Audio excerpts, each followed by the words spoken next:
Second में भी कम समय में अधीन किया जा सकता है, और पूरा जन्म लग जाएगा फिर भी अधीन नहीं कर पाओगे। बात को समझिए, ये एक सेकंड में विश्व ब्रह्मांड में कहीं भी यदि इसका परिचय है वो तत्काल पहुंच जाएगा। वायु भी इसके समान वेगवान नहीं है। मन, अगर अमेरिका गए हैं, आपने वो दृश्य देखा है, कोई एरिया, महल, घर, जो भी, एक सेकंड के कम हिस्से में वो पहुंच जाएगा। ऐसे मन को प्रभु में लगाने के लिए जहां मन जाए, और जाना कि गया, इतना सावधान साधक होना, गया वो तत्काल आ जाएगा, उसको बुलाना नहीं पड़ेगा, वो तत्काल लग जाएगा। राधा वल्लभ श्री हरिवंश, राधा वल्लभ श्री हरिवंश, राधा वल्लभ। हो सकता है 5 बार न कह पाओ, फिर भाग जाए, फिर उसे लाना है। इसे कहते हैं अभ्यास योग। अभ्यास योग युक्तेन चेतसा नान्यगामिना।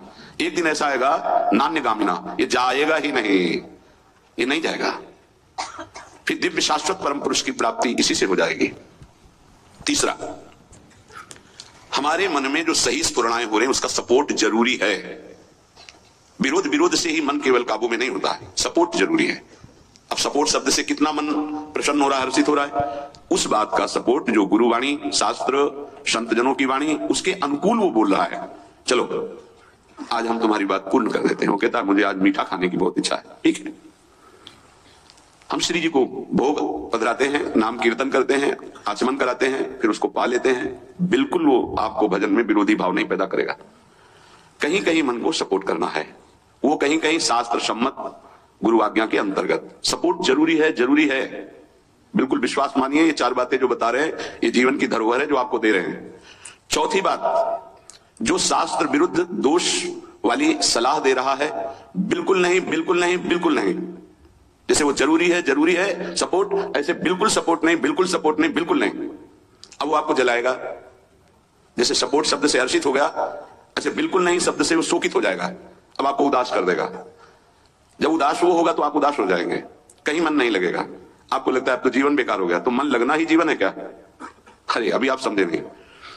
सोहम तवैव आश्रितः, मैं प्रियालाल के आश्रित हूं, तो तन वांग मनोभीर, अगर ये नहीं लग पा रहे हैं तो मैं स्वयं प्रियालाल के आश्रित हूं, ये मुझे कैसे भ्रष्ट कर सकता है? तन वांग मनोभीर, शरीर, वाणी और मन, ये हम समर्पित कर रहे हैं। तो शरीर, वाणी, मन, ये तीनों धोखा दे रहे हैं। शरीर बीमार हो गया है, जबान खराब हो गई है, मन गलत चिंतन करा रहा है, तो हमारा बाल बांका भी नहीं कर सकता, क्योंकि सोहम तवैव आश्रितः, मैं स्वयं प्रियाजू की शरण में हूं। उपासक ये 4 बातें नोट कर ले, बहुत ये जीवन के लिए अत्यंत लाभदायक है। जब आपका मन आपको परास्त कर रहा है, जला रहा है, वो जलन सिर्फ मन को प्राप्त हो रही, आपको नहीं। आप बिल्कुल दूर हैं, आप दृष्टा हैं, आप साक्षी हैं उसके, आप स्वामी हैं उसके। यदि आप स्वीकृति नहीं देंगे तो आपसे पापाचरण नहीं करा पाएगा। आपको डरना नहीं कि अब मन में काम आ गया, क्रोध आ गया, अब तो मेरी दुर्गति हो जाएगी, बिल्कुल नहीं। देखो देखो जरा इस पर विचार करो। क्या शरीर को त्याग देने से परम पद मिल जाएगा? दुखों की निवृत्ति हो जाएगी? क्या निर्विकारता आ जाएगी? नहीं। ऐसे शरीर को नष्ट करने वाले को प्रेत योनि मिलती है। प्रेत योनि महाभयानक कष्टदायी, जिसमें वो दरिया के समीप रहते हुए बूंद पानी नहीं पी सकता, केवल वायु भक्षण करके वो जलता रहता है। कितने समय तक इसकी कोई सीमा नहीं है, युग युग बीत सकते हैं।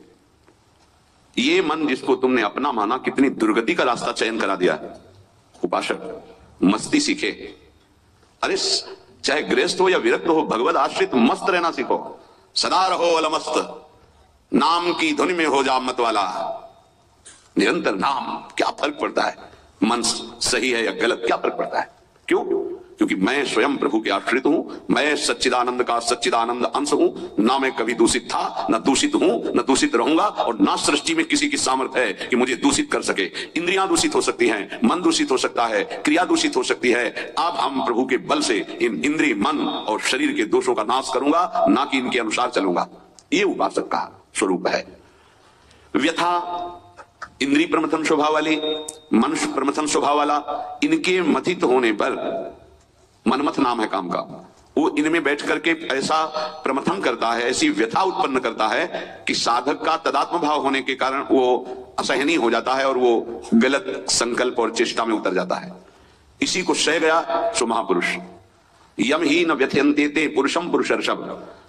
हे पुरुषों में श्रेष्ठ अर्जुन, अर्थात वो पुरुषों में श्रेष्ठ पुरुष है जो प्राप्त व्यथा को सह जाता है। इंद्रिय मन के द्वारा विकारात्मक पीड़ा को बिना किसी से राग द्वेष किए चुपचाप सह गया, ये भगवान की विशेष कृपा उस पर। हमारा मन क्या बुद्धि के साथ सोचवाता है कि जब हमें जो काम सताया, लोभ मोह ममता जो भी, हमें वो तत्काल मिल गया और हम शांत हो गए तो सौभाग्य समझते हैं।